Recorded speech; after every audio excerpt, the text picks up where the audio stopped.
Mesdames, Messieurs, bonsoir et bienvenue à votre émission Le Pour et le Contre, toujours en notre compagnie, Jocelyne Cauvier. Alors tout d'abord, bonsoir Jocelyne. Bonsoir. Ça va bien? Un petit peu grippé, mais ça va. Bon, cette semaine, on discute d'émissions qui ont quand même pas mal la cote à l'intérieur des différents réseaux de télévision qu'on a la chance de regarder chaque semaine. Un sujet tout de même qui a très bien fonctionné aussi en ce qui concerne l'interaction sur le net. Oui, il y a eu une bonne participation parce que c'est justement des émissions qui sont pas mal écoutées. On parle de télé-réalité avec juge, c'est-à-dire, pour donner des exemples, comme La Voix, Star Academy, Les Dieux de la danse, Virtuose, les compétitions de cuisine. Il y a aussi des compétitions de rénovation. En fin de compte, Ça a vraiment la cote. ça a vraiment la cote. Il y a plusieurs thèmes. Donc, il y en a qui aiment. Je dirais qu'une grande partie des gens aiment parce que partout autour de moi, j'en entends parler. C'est un peu d'où est venue l'idée du sujet. Mais il y a aussi des gens qui détestent ça. Et je m'attarde beaucoup sur le côté les juges.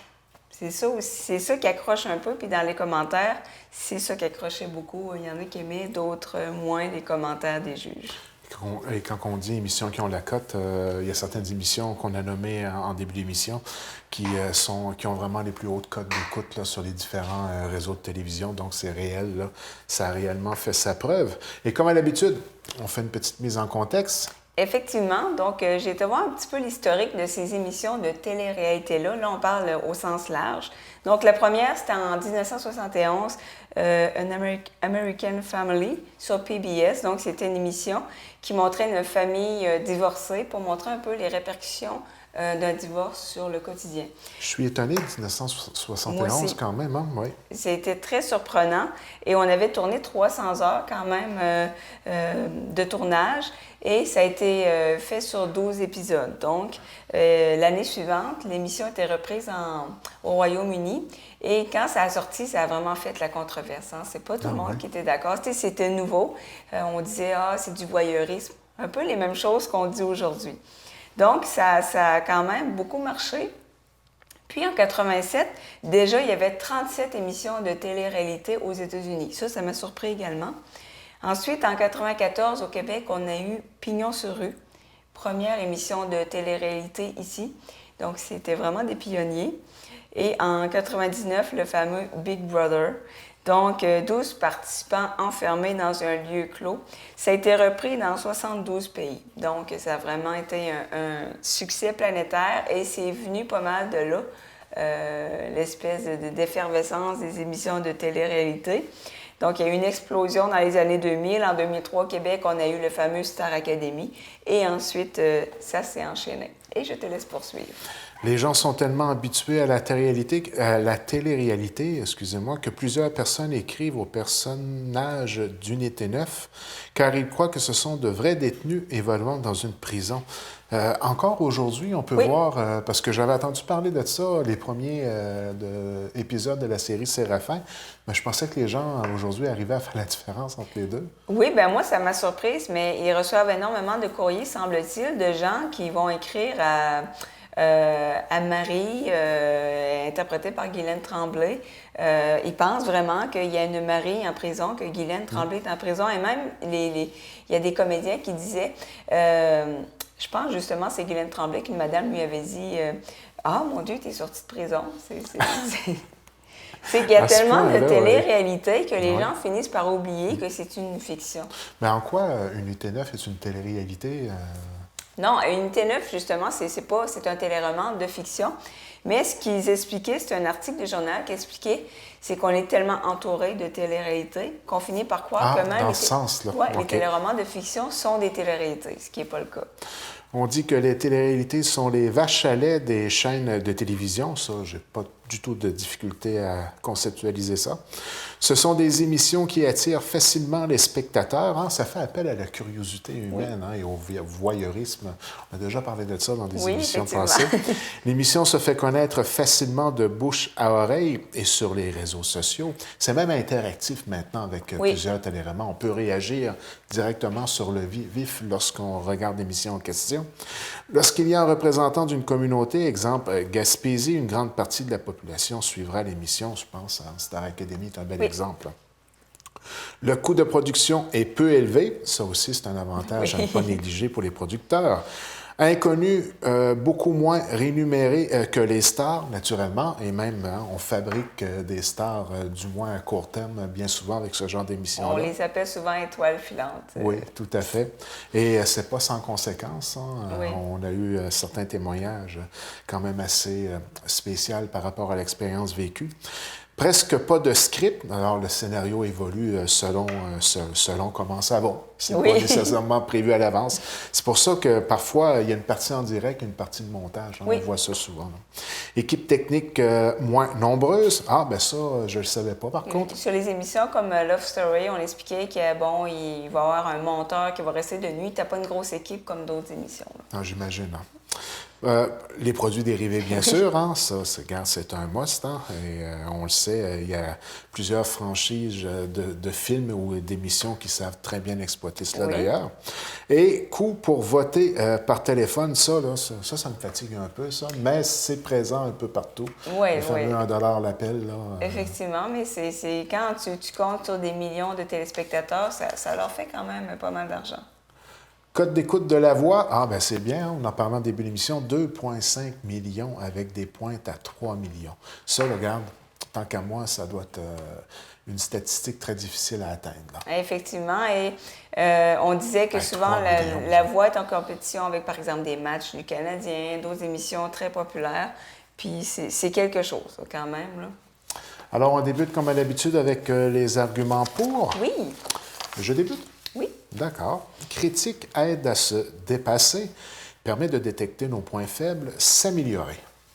Bien, quand on parle de critique constructive, effectivement, dans tout travail qu'on fait, dans toute passion, c'est bien qu'il y a des gens autour de nous qui pour nous le dire de façon diplomate, tu aurais peut-être amélioré ça, c'est peut-être ton point faible.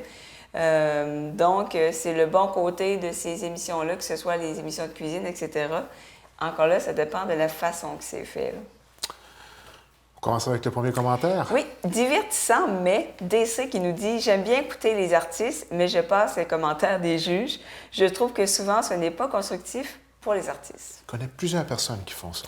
Effectivement, qui vont passer vite les commentaires des juges. Surtout qui ont le don, des fois, de mettre du suspense. Et puis, lorsqu'on arrive par finalement avoir la réponse, bien, une pause.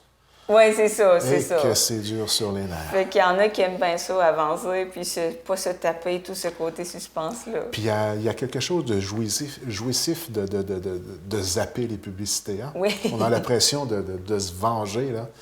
Hein? Tu me disais que tu attendais un 15-20 minutes d'émission de passer et puis tu startais. J'écoute. Avec grand plaisir, tu zappes. J'écoute jamais les émissions en direct pour pouvoir passer les publicités. Donc, j'attends 15-20 minutes, puis ensuite, j'aime pas les publicités. Là, c'est ça. Mais tu n'es pas toute seule. Hein? Oui, c'est ça. D'où la popularité, un exemple de Super Écran ou j'oublie, Netflix. Là. Effectivement. Autre commentaire, les juges ont une expertise. Un commentaire de JB. Personnellement, je préfère avec juge. Ce sont eux ou elles les experts en la matière. Le public en général n'est pas vraiment objectif. Bon, ben c'est ça, parce qu'à un moment donné, dans les commentaires, il y a eu une espèce de débat. Est-ce que c'est mieux le vote du public, le vote des juges, etc. Bon, donc cette personne-là disait que les juges, ce sont des experts beaucoup plus objectifs que la population qui vont voter, par exemple, pour la personne qui représente leur localité. J'aurais tendance à croire que oui, certains juges sont plus objectifs, mais des fois, il y a toujours une espèce de doute qu'on se demande si c'est pas arrangé. Là. Bien, c'est pour ça que moi, je prends la peine de les écouter, les commentaires, parce que parfois, il y a des juges qu'on va apprécier, il y en a d'autres qu'on n'appréciera pas du tout. C'est de leur laisser la chance de pouvoir juger. Il y a toujours une partie personnelle dans le jugement d'un artiste ou d'une prestation quelconque, mais parfois on va s'attacher à certains juges par rapport à d'autres, ou si malheureusement on se retrouve que les 4 juges ne nous plaisent pas, bien regarde, on le zappe, puis ça finit là, on se contente des performances. Mais des fois, on va voir, on parlait de juger de par soi les gens qui sont dans la salle ou la population. Parfois, ça va ressembler aux juges, ça peut être impressionnant de ce côté-là. Oui, effectivement. Quand il y a un coup de cœur, souvent, du public... Souvent, le coup de cœur, je pense que, en tout cas, moi, souvent, quand je voyais les coups de cœur, ça rejoignait pas mal, parce que, tu sais, il y a des prestations très impressionnantes, tout ça.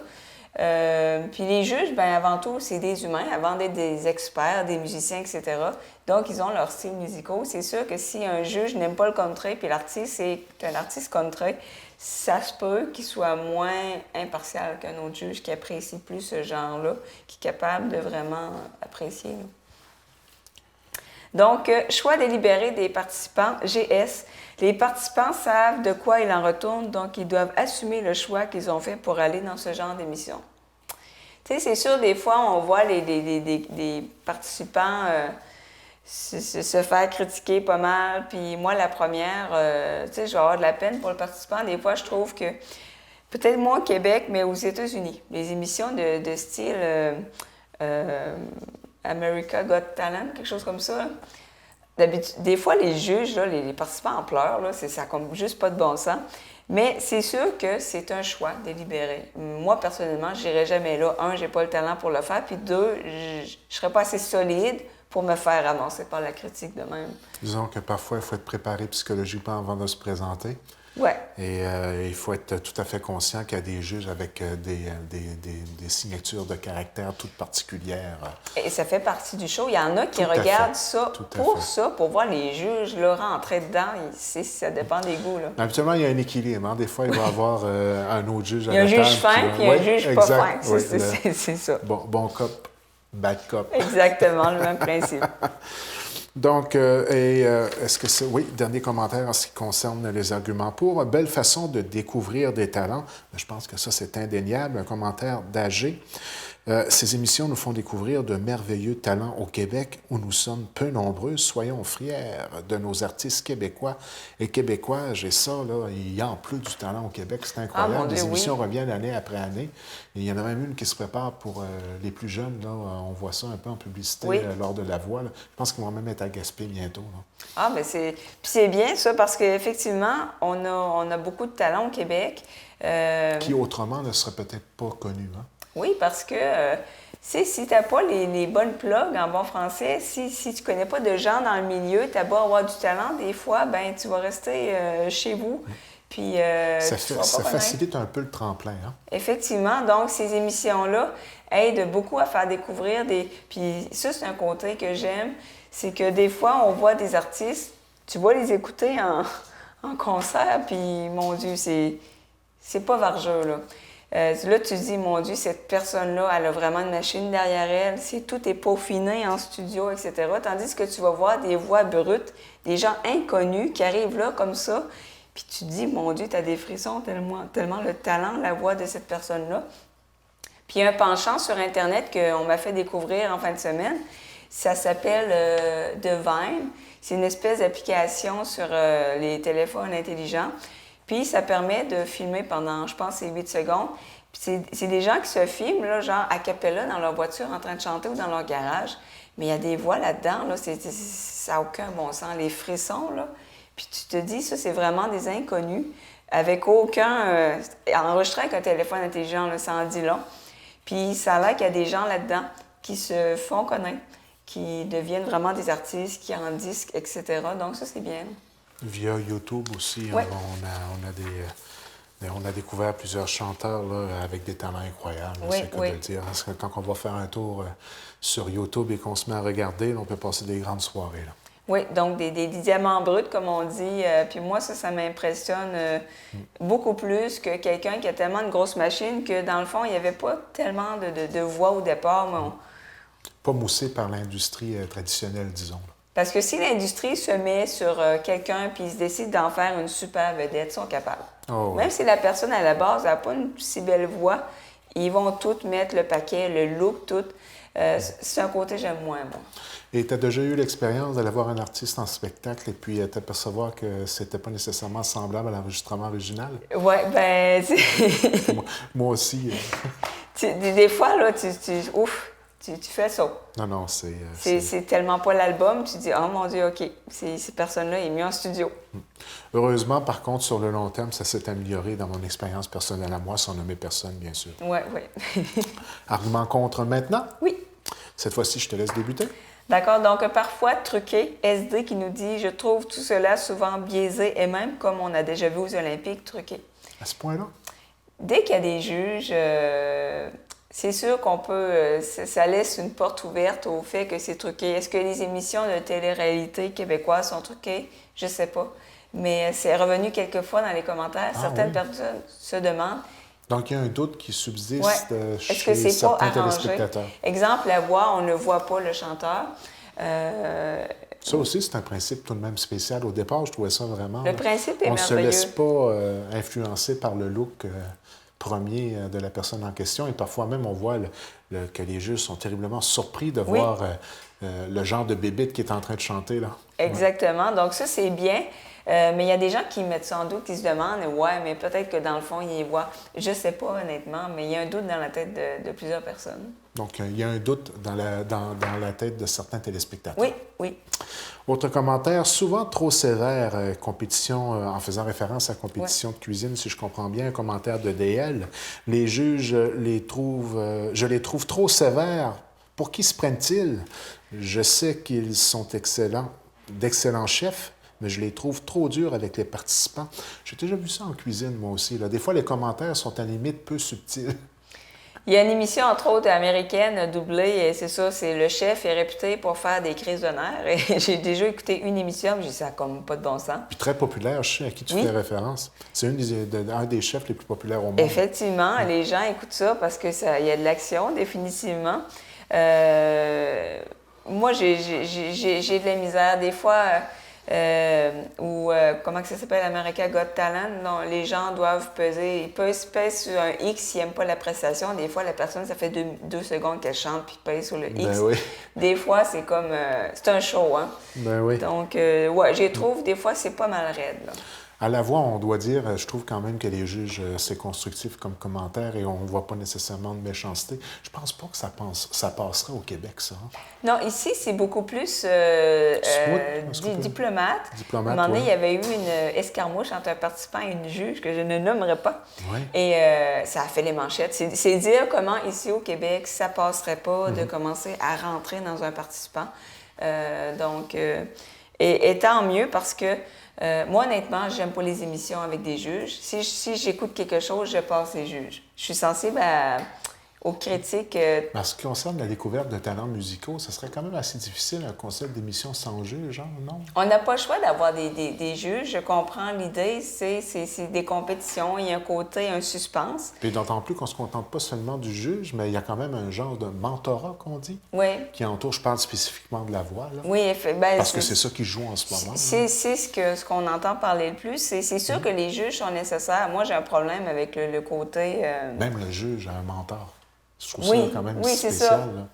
Mais, choisi par lui-même, bien sûr, mais tout de même. Je comprends que les gens adorent ça parce qu'il y a des très bons talents. Je comprends que les gens aiment les juges aussi. Moi, c'est juste tout ce qu'il y a des juges. Souvent, j'ai de la peine pour le participant. Je pense que je suis trop sensible là-dessus, ça fait que j'écoute pas les juges. Mais oui, il faut qu'il y ait des juges parce que le principe, c'est une compétition. Donc, je comprends l'idée. Puis au Québec, c'est quand même raisonnable. Puis on parle, à la voix, c'est pas le cas, mais parfois, ça va des jeunes qui en sont à leur première expérience. Oui. Mais à la voix, on a des gens qui ont vraiment beaucoup d'expérience professionnelle en backup. Là.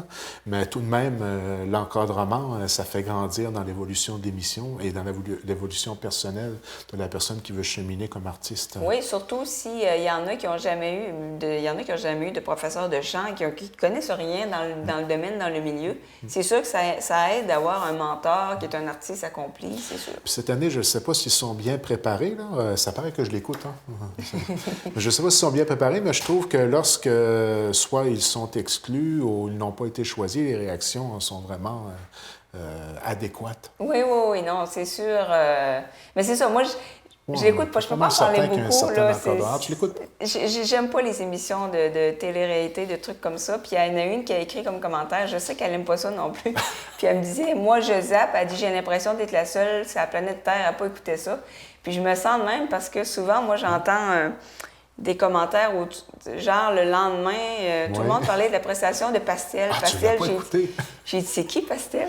Fait que là, par curiosité, j'ai été voir sur Facebook. Puis oui, elle chante bien, mais t'as l'impression de ne pas être dans la gang quand tu l'écoutes pas parce que oui. ça ne parle que de ça. Ou quand c'est Love Story, même affaire, Quand il y a 3 millions de personnes qui l'ont regardé, là, on s'entend-tu, là? je me sens Moi, un petit chez peu nous, marginale. c'est difficile. La télévision est monopolisée. Je vois des bouts, là, parce que c'est sûr, par-ci, par-là, je l'entends parler, puis je suis curieux, je vais cliquer sur les vidéos des fois. Moi, je vais voir un petit bout de temps, tout le monde en parle et je reviens par la suite, là. Mais c'est ça, c'est la compétition avec une grosse émission, tout le monde en parle. Et ils arrivent à faire une cote d'écoute comme ça. Oui. Puis tout le monde en parle à quand même une bonne cote d'écoute tout de même, là. Mais je pense qu'il y a une séparation de clientèle qui se fait à ce moment-là. Oui, définitivement. Mais je comprends les gens d'aimer ça. J'ai écouté la première de Star Academy religieusement, toute. La première saison? Oui, première moi aussi. saison. Moi aussi, c'était un rendez-vous le dimanche. J'adorais ça. Puis tout le côté télé-réalité. Puis à un moment donné, j'ai comme débarqué. Puis je trouvais qu'il y en avait trop. Puis j'ai comme juste débarqué. Mais je comprends les gens qui aiment ça parce que c'est intéressant. Il y a un suspense. On veut encourager les talents. Puis c'est normal. Avant le premier Star Academy, ce qui avait créé un engouement comme ça au Québec d'une émission du dimanche soir, c'était l'heure JMP, Jean-Marc Parent, je sais pas si tu suivais un peu, là. On s'était mis à flasher les lumières. Là. Oui, j'ai flashé les lumières. Ah oui? Je l'avoue. Ah, moi aussi. C'était spécial. J'ai pas vu grande lumière flasher autour de la maison, mais j'ai flashé mes lumières. Autre commentaire? Bon, on est rendu où? Répétitif. Répétitif, donc BL. Lorsque des émissions comme celle-ci durent pendant plusieurs saisons, les commentaires des juges finissent par se répéter. Ben ça, là, puis je me disais comment faire pour pas te répéter. Et cette année, je dois dire qu'il y en a certains qui réussissaient parfois à réussir à reformuler un commentaire de façon différente, avec une sauce particulière. Ben, à un moment donné, c'est beau, tu m'as épaté, c'est extraordinaire. Ça revient, surtout Ben là, si tu joues à la carte de la diplomatie, oui. ça revient tout le temps les mêmes choses. Oui. Puis j'ai vu un bout de virtuose, je connaissais pas, c'est des jeunes. Quand j'ai écouté, c'était beaucoup de musique classique, du violon, etc. Avec Grégory Charles. Ben moi aussi, j'ai tombé là-dessus par hasard, puis j'ai drôlement été surpris en passant du concept d'émission. Je trouvais ça bon. J'ai trouvé ça bon. On montre un peu l'historique, pourquoi la personne a découvert la musique. Puis le jeu. Ça part, hein? Ouais. Comme tu le dis, la musique classique. C'est la musique classique, puis il y en avait un qui détonnait dans le bon sens, qui faisait de la musique folklorique avec son violon. Donc, c'est intéressant de voir du classique, du folklorique mélangé. Puis, j'ai trouvé ça bien parce que le juge, son nom m'échappe, chanteur d'opéra. Oui, mon Dieu. Hervieux? Oui, Marc Hervieux. Marc Hervieux. Donc, ses commentaires Je me suis rappelé de son nom. C'était intéressant. Donc, mais il y en a beaucoup pour ceux qui aiment. Mais il travaille fort dans cette émission-là, tu as remarqué? Oui, oui. Tabarouette, là, il y a du travail derrière la réalisation finale, je peux vous le dire. J'en ai un qui écoutait un épisode, par contre. Moi aussi, j'ai vu des extraits, mais ces jeunes-là ont un talent, là, c'est incroyable, là, vraiment. Là. Très agréable à regarder. Autre commentaire, on se base beaucoup sur l'apparence. Un commentaire de JB. On vote la plupart du temps, et ce sont les femmes en général, pour la plus belle gueule, sans tenir compte du vrai talent. On arrive peut-être à pallier à cette situation, particulièrement en ce qui concerne la voix, parce qu'on ne les voit pas. Oui, on ne les voit pas, mais souvent, ça a un impact direct. Même les gens se retournent et regrettent de ne pas avoir choisi en voyant la personne avec leurs yeux. Effectivement, et oui, c'est vrai que beaucoup de femmes votent par rapport aux hommes. Autour de moi, c'est les femmes qui me parlent de la voix souvent. Ah oui? Plus, il y a des hommes qui l'écoutent aussi. Puis, comme juste Star Academy, moi, je me souviens quand je l'avais suivi la saison, beaucoup me disaient « Ah, ben, je vote pour lui, c'est le plus cute. » C'est dommage. Mais c'est comme ça, la vie. Hein? Mais ça va loin. Là.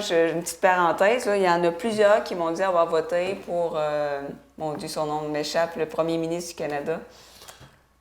Trudeau. Justin. Plusieurs femmes m'ont dit avoir voté pour Trudeau parce qu'il était beau. Donc, c'est vrai, ça. Puis ils m'ont en public sur Facebook, là, que tout le monde pouvait voir, je me dis, ah, mon Dieu.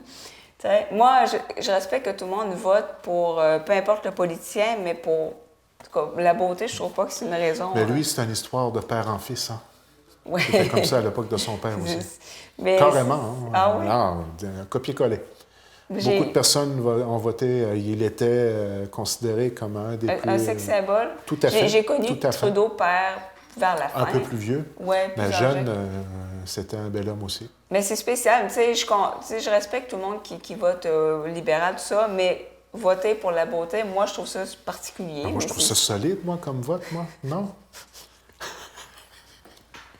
C'est comme ça qu'on va l'avoir, notre pays. C'est un point de vue.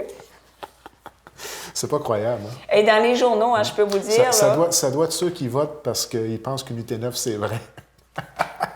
Non, mais c'est spécial parce qu'après ça, là, j'ai vu, il y a eu beaucoup d'articles dans les journaux parce qu'entre autres, Trudeau était un des plus jeunes premiers ministres, etc. Et on faisait des espèces de... À un moment donné, il y avait un concours de beauté. J'ai vu ça dans un magazine étranger ou un journal. Puis là, on mettait les candidats. Puis là, c'était Trudeau qui l'avait remporté. Puis en ordre de beauté. Je dis, oh mon Dieu, ça n'a pas de bon sens. C'est le king des selfies. Je pense qu'il est beau puis il le sait. Puis il y a beaucoup de monde là, tous les jours pour lui rappeler. C'est un sexe symbole. C'est clair, tout le monde le trouve c'est une vedette beau, rock. là. Il arrive à quelque part, c'est l'hystérie totale. Là. Moi, j'en viens pas. C'est bien dit, vedette rock. Hein? Oui, ça définit, je pense. En tout cas, on est hot. On est hot au Canada, on va te dire. Il manque juste la guitare électrique puis une veste de cuir.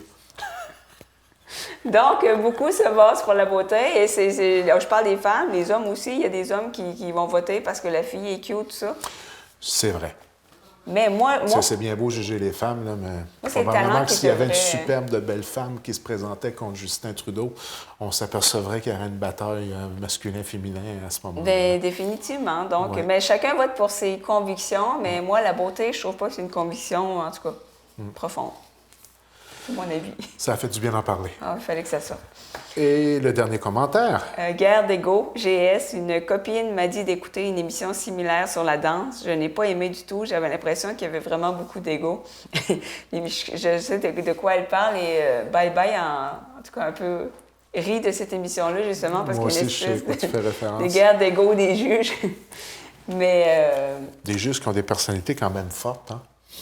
Ben oui, ils vont... Il y a une signature particulière chacun, là. On va choisir des gens qui sont capables de s'exprimer et qui ont confiance en eux, c'est sûr. Mais il y a beaucoup d'ego dans ces émissions-là. Et ça aussi, c'est quelque chose que je trouve dommage. Moi, je vais être beaucoup plus attirée par un artiste qui est simple qu'un artiste qui a un ego. On s'entend qu'au nombre d'émissions de télé-réalité qu'il y a en ce moment en ondes sur les différents réseaux de télévision, il y en a pour tous les goûts. Il y en a pour tous les goûts. Moi, le seul côté que je trouve dommage, on voit moins ça dans La Voix, mais il y a certaines télé-réalités entre autres, les espèces de love story, ces trucs-là, même Star Academy, des fois, j'avais le feeling qu'on choisissait en fonction de beaucoup des personnalités. On prenait des personnalités fortes, puis il y avait toujours une espèce d'aissade dans la gang. Tu savais qu'elle allait foutre le bordel dans l'académie, dans le loft. Tu savais dès le départ. Puis moi, j'ai l'impression qu'on en met tout le temps une de même parce que ça fait des codes d'écoute. Parce que c'est sûr qu'elle fait le bordel, elle chicane avec tout le monde. Puis ça, c'est le côté arrangé que je trouve plus dommage. Mais les gens aiment ça, c'est ce qui pogne, là. Il y en avait une américaine à un certain moment donné. Tu avais un exemple, le gars qui était assis à une place, 3 femmes de l'autre côté, les 3 femmes étaient cocues. 2 bonnes sœurs sur la scène, puis je ne me rappelle pas de l'animateur en tant que tel. Est-ce que tu sais à quoi je fais référence? Non. Jerry Springer. Ah, mon Dieu, Jerry Springer, c'est... Ça, là, Showtime, là. Bien, c'est ça, c'est quelque chose. Oui. En tout cas, regarde, ça fait longtemps que ça roule. C'est la télé-réalité. Comme qu'on le dit, il y en a vraiment pour tous les goûts. Non, puis c'est rentable, hein, on l'a expliqué en début d'émission, donc je pense que c'est là pour rester. Non, mais c'est ça. Si les gens, tu sais, chacun ses goûts, tout ça. Moi, la seule chose de ces émissions-là, je pense que les juges ne doivent pas oublier que c'est des êtres humains. Puis il y a une citation que j'aime beaucoup qui disait grosso modo que le talent, c'est quelque chose de fragile. Une simple critique peut le démolir. C'est que des fois, on pense bien faire. Oui, des critiques constructives, c'est bien. Mais des fois, on n'a pas idée d'un simple commentaire un peu méchant peut faire qu'une personne ne va plus jamais chanter de sa vie, ne va plus jamais dessiner de sa vie. Puis ça, j'ai vu des cas, des fois des amis qui me racontaient, moi, quand j'étais jeune, il y a quelqu'un qui a ri de mon dessin, elle n'a plus jamais dessiné. Puis ça, je trouve ça dommage. Il faut faire attention. Si on veut faire une critique constructive, d'au moins de soulever aussi ce qui est bon, ce qui est positif, d'encourager. Là. pourrait peut-être donner comme conseil à ceux qui sentent qu'ils ont un talent à l'intérieur d'eux et qu'ils ont un certain potentiel de faire attention de la manière avec laquelle ils veulent l'extérioriser et Oui. surtout bien choisir la tribune et peut-être demander conseil aux gens qui nous aiment autour de nous avant de se lancer dans une aventure sans connaître nécessairement les tenants et aboutissants. Un excellent conseil. Alors, ça termine pour cette semaine. Oui. Et le plaisir de la chose. Ça revient la semaine prochaine.